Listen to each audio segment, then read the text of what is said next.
تو ہم اسے اللہ کی طرف منسوب کریں. میں نے نماز پڑھ لی میرا کمال نہیں ہے، میرے رب نے پڑھوائی ہے حقیقتاً. اور اگر غلطی ہو جائے تو اسے اللہ کی طرف منسوب نہ کریں، اپنی طرف کر لیں. کاروبار تباہ ہو گیا اور ہماری حماقت سے ہوا ہے تو فاعل حقیقی تو اللہ تعالیٰ ہی ہے کہ اس نے فیصلہ فرمایا تھا کہ اس وقت اس کا کاروبار تباہ ہوگا، لیکن ہم اس کو اللہ کی طرف منسوب نہ کریں. بہتر ہے ہم یہ کہیں کہ یہ مجھ سے ہوا ہے اور میری وجہ سے ایسا ہوا ہے. جو غلط فیصلے ہوتے ہیں، کوئی غلط گناہ وغیرہ ہم کر لیتے ہیں، سب ہمارے ہی شامت اعمال کا نتیجہ ہوتا ہے، اپنی طرف اس کو منسوب کرنا چاہیے. یہ فرماتی ہیں کہ کسی خاندان میں یہ رواج ہے کہ کوئی مرد فوت ہو جاتا ہے تو اس کے کپڑے بیٹے لے لیتے ہیں، اور عورت فوت ہوتی ہے تو اس کے کپڑے بیٹیاں لے لیتی ہیں. ہم نے ایک مسئلہ بتایا تھا کہ بہتر یہ ہے کہ جو بھی مال قیمتی ہوتا ہے اس میں وراثت جاری ہوتی ہے، تو یوں کر لیں کہ بیچ کر اس سے جو پیسہ آ جائے وہ تقسیم کر لیں. اب یہ کہتی ہے اگر ایسا ہو جائے تو اس میں کوئی حرج نہیں ہے. یہ مطلب سمجھ لیں کہ مصالحت ہو گئی ہے ایک مال کے اوپر، کہ یہ ہو سکتا ہے کہ ایک وارث اپنا کچھ مال چھوڑ کر کسی اور مال کے اوپر صلح کر لے. یہ ہو سکتا ہے. مثال کے طور پر اگر بھائی بہن آپس میں کہیں کہ بھئی یہ دکان، ایک بھائی کہے یہ تم میرے لیے چھوڑ دو تو میں مکان میں سے اپنا حصہ چھوڑ دیتا ہوں. یہ اس طرح کی مصالحت ہو سکتی ہے کہ دوسرے وارث اگر راضی ہو جائیں کہ چلو ٹھیک ہے تو اس طرح اپنے حصے آپ ترک کر سکتے ہیں، اس کی گنجائش نکل سکتی ہے. تو ادھر صلح کی ایک صورت بن جاتی ہے کہ باقی ورثاء کا حق تھا اس کپڑوں میں، لیکن انہوں نے کہا ٹھیک ہے یہ تم لے لو اور ہم اس میں سے لے لیتے ہیں حصہ، یا ہم اپنا حصہ چھوڑ ہی دیتے ہیں. یا یوں کر لیں کہ بہتر یہ ہوتا ہے کہ اس سے کوئی نہ کوئی بدلہ مقرر کر لیا جائے کہ تھوڑا بہت مکان میں زیادہ دے دیں، تھوڑا کیش میں زیادہ دے دیں، تاکہ یہ نہ ہو کہ تقسیم سے قبل وراثت کو معاف کرنا لازم آ جائے. ویسے یہ ہے طریقہ کار بالکل صحیح، اس میں کوئی حرج نہیں ہے. یہ کہتی ہیں کہ اگر اس طرح ہو کہ ہم نماز پڑھ رہے ہیں اور کوئی کسی کو ہم کچھ بات سمجھانا چاہتے ہیں یا کسی خطرے سے روکنا چاہتے ہیں، کوئی تنبیہ کرنا چاہتے ہیں، تو اگر ہم تسبیحات کو جہر سے پڑھ دیں، جیسے اللہ اکبر اس طرح کر دیں، اس کو احساس ہو جائے، یا اس طرح گلا سے اشارہ کر دیں، تو کیا یہ صحیح ہے؟ دیکھیں دوران نماز توجہ مکمل طور پہ اللہ تبارک و تعالیٰ کی جانب ہونی چاہیے. لہٰذا اگر بلا ضرورت ایسا کوئی کام کیا تو سخت مکروہ ہے. لیکن اگر کوئی صحیح ضرورت ہے، مثال کے طور پر شوہر بڑا غسیلہ ہے اور وہ کہہ رہا ہے میری چابی کہاں ہے، میری چابی کہاں ہے، کیا دراز میں رکھی ہے کیا، اور بس اس طرح کر دیں تاکہ اشارہ ہو جائے کہ ہاں دراز میں ہے اور وہ سمجھ بھی جائے، تو اس طرح گنجائش نکل سکتی ہے. تو صحیح مصلحت کی بنا پر تو اس طرح ہو سکتا ہے، لیکن بغیر وجہ سے یا چھوٹی چھوٹی معمولی وجوہات کی بنا پر اس طرح نماز میں خالق کی طرف سے توجہ ہٹا کر مخلوق کی طرف مبذول کروا دینا یہ قطعاً غیر مناسب ہے. نبی کریم صلی اللہ علیہ وسلم ایک مرتبہ بخاری کی روایت ہے، ایک قبیلے میں صلح کروانے کے لیے تشریف لے گئے. پیچھے سے نماز میں چونکہ آپ نہیں تھے، صدیق اکبر رضی اللہ تعالی عنہ نے نماز پڑھانا شروع کر دی. سرکار تھوڑا سا دیر سے تشریف لائے تو صحابہ کرام علیہم رضوان تصفیق فرمانے لگے، اس طرح ہاتھ پر ہاتھ مارنے لگے تاکہ صدیق اکبر رضی اللہ تعالیٰ عنہ کو پتہ چل جائے کہ سرکار تشریف لائے ہیں. تو دیکھیں دوران نماز ایک صحیح مصلحت کی بنا پر خود صحابہ کرام سے ثابت ہے کہ انہوں نے اپنی توجہوں کو اللہ تعالیٰ کی طرف سے ہٹا کر اس طرف کر لیا. اور حقیقتاً یہ اللہ تعالیٰ کی طرف سے ہٹی نہیں ہے. آپ یوں سمجھ لیں کہ جو جس چیز کا تعلق آخرت سے ہو، اللہ تعالیٰ کے محبوب بندوں سے ہو، وہ سمجھ لیجئے اللہ کی طرف ہی متوجہ ہونا ہے. تو اب سرکار کی طرف وہ متوجہ ہوئے تو معاذ اللہ کو یہ نہیں کہہ سکتا کہ خالق کو چھوڑ کر مخلوق کی طرف متوجہ ہو گئے تو صحابہ کرام گناہ گار ہوئے تھے. ایسی بات نہیں ہے، کیونکہ اللہ کے نبی بھی اللہ تعالیٰ سے تعلق رکھتے ہیں، تو نبی کی تعظیم گویا کہ کی ہی اس لیے جا رہی ہے کہ اللہ کی تعظیم مقصود ہے. تو اس طرح کوئی صحیح مصلحت ہو تو نماز میں متوجہ ہو سکتے ہیں. کہ فیملی میں ایک شخص ہے گانا سنتا ہے بہت زیادہ، دوسرے نے منع کیا کہ بھائی یہ گانا نہ سنو، کبھی بند کر دیتا ہے کبھی نہیں. اب یہ منع کرنے والا بعض اوقات یوں کہہ دیتا ہے کہ بھائی جب میں ہوں نا تو گانے مت سنا کرو، میرے بات چاہے سن لینا. کیا یہ صحیح ہے؟ تو یہ بالکل غلط ہے. یہاں تک تو صحیح بھی میرے سامنے گانے مت سنا کرو، لیکن میرے بعد سن لینا، یہ گناہ کی اجازت دینے والے ہم کون ہوتے ہیں؟ یہ گناہ گار ہوں گے. ہاں یوں ہے کہ بھائی میرے سامنے گانے مت سنا کرو، میرے جانے کے بعد پھر تم جانو اور تمہارا رب جانے، پھر تمہارا معاملہ ہے، تم اللہ کو خود جواب دو، لیکن کم از کم میرے سامنے تو نہ سنا کرو.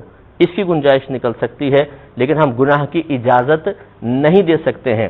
ایسے کوئی مثلا کوئی کہے یار میں نماز نہیں پڑھتا ہوں، آپ کہیں اچھا یار پڑھو کرو، اس نے کہا یار فجر میں تو اٹھا ہی نہیں جاتا، تو ہم یہ نہیں کہہ سکتے اچھا چلو فجر چھوڑ دو 4 تو پڑھ لو، ایسا نہیں کہہ سکتے ہیں. ہم یہ کہیں گے کہ 4 آپ ضرور پڑھیں اور فجر کے لیے اللہ کی بارگاہ میں دعا کریں کہ اللہ تعالیٰ آپ کو ہمت اور توفیق عطا فرمائے. ہم کسی گناہ کے کرنے کی اجازت نہیں دے سکتے۔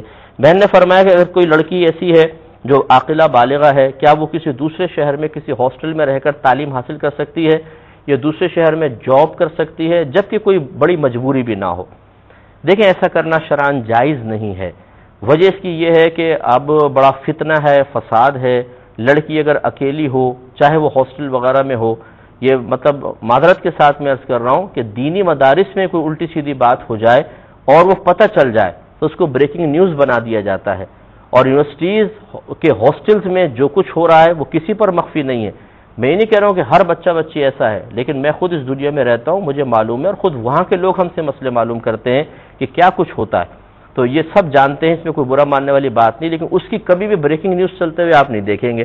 اب یہ بھی پتہ سمجھ میں نہیں آتا کہ دینداروں کے خلاف کوئی مسئلہ ہے، کوئی مطلب کوئی لابی کام کر رہی ہے، کیا مسئلہ ہے؟ اس لیے بچی کو اس طرح دوسرے شہر میں بھیجنا یہ فتنے سے خالی نہیں ہے۔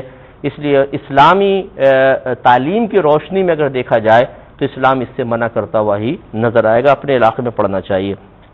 یہ فرماتی ہیں اگر ایک مسلمان باڈی گارڈ تھا لیکن وہ غیر مسلم کا باڈی گارڈ تھا اور اس پہ حملہ ہوا، اسے غیر مسلم کو بچاتے ہوئے یہ مسلمان شہید ہو گیا، قتل ہو گیا، تو کیا اس کو کہا جائے گا یہ شہید ہوا ہے؟ تو بالکل دیکھیں غیر مسلم کا باڈی گارڈ بن جانا یہ کوئی منع نہیں ہے، جائز ہے۔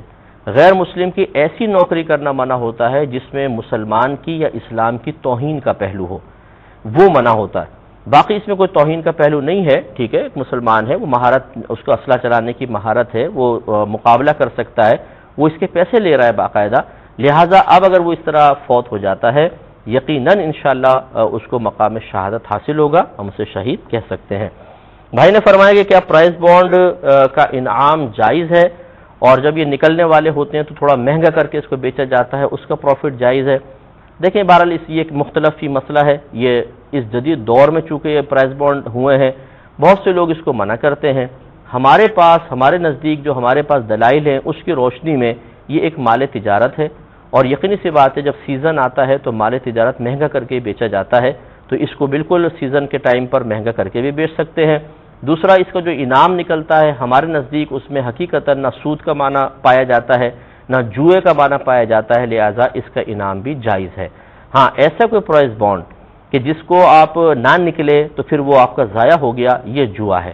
اسی طرح کچھ ایسے پرائز بانڈ اب ہیں کہ اگر آپ اس میں پیسہ بانڈ کریں تو 5 سال تک آپ پیسہ نکلوا نہیں سکتے ہیں، اور پھر وہ بعد میں ود پروفٹ آپ کو حاصل ہوگا، یہ بھی شرعاً جائز نہیں ہے۔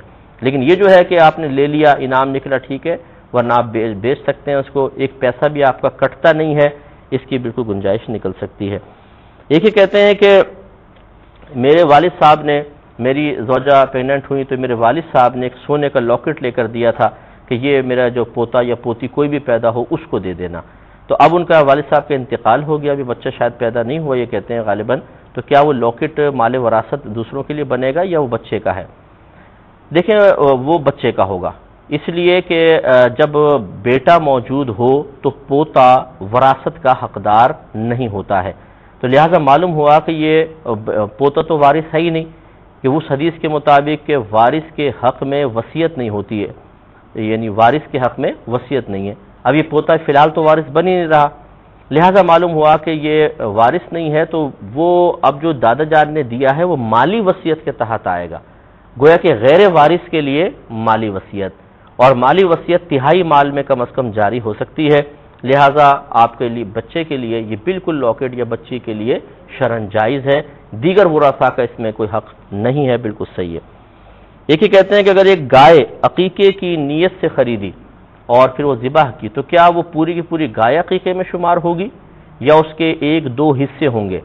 جیسے لڑکے کے لیے 2 بکرے ہوتے ہیں، لڑکی کے لیے 1 بکرا ہوتا ہے، تو کیا وہ گائے کے 2 حصے عقیقے میں شمار ہوں گے، باقی کس میں ہوں گے، یا کیا حکم ہے؟ دیکھیں مسئلہ یہ کہ جب آپ نے پوری ایک گائے عقیقے کی نیت سے ذبح کی ہے تو پوری کی پوری گائے وہ عقیقے میں شمار ہوگی۔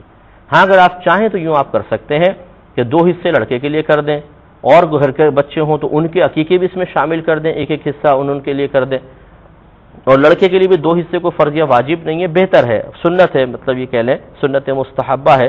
اگر آپ یوں کریں کہ 7 بچوں کا عقیقہ ایک گائے میں کرنا چاہیں تو 1-1 حصے کے اعتبار سے بالکل 7 عقیقے آسانی کے ساتھ ہو سکتے ہیں، آپ کر سکتے ہیں، لہٰذا اس میں کوئی ٹینشن کی بات نہیں، اور ضمن یہ بھی عرض کر دیتا ہوں کہ بعض لوگ یہ سمجھتے ہیں جی عقیقے کا گوشت ماں باپ دادا دادی نانا نانی نہیں کھا سکتے ہیں، باقی لوگ کھائیں گے. ایسا بالکل بھی نہیں ہے.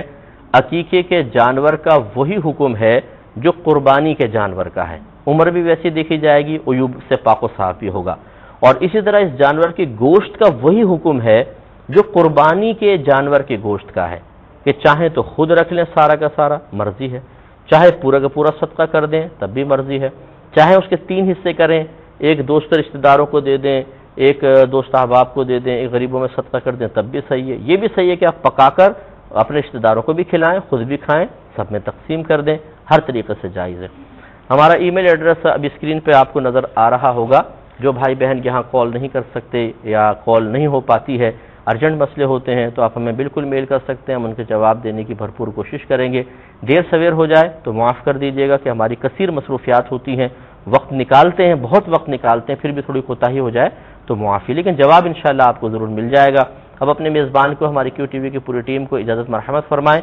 آپ ہمارے لیے دعا کیجئے، ہم آپ کے لیے دعا گو ہیں کہ اللہ تبارک و تعالی ہمیں تا حیات بخل کی لعنت سے اور مال کی اس محبت کی لعنت سے محفوظ فرمائے جو اللہ تعالی کی راہ میں مال کو خرچ کرنے کے راہ میں رکاوٹ بن جائے. آمین. وآخر دعوانا ان الحمدللہ رب العالمین. میرے ورد لب ہے نبی نبی، میرا دل مقام حبیب ہے.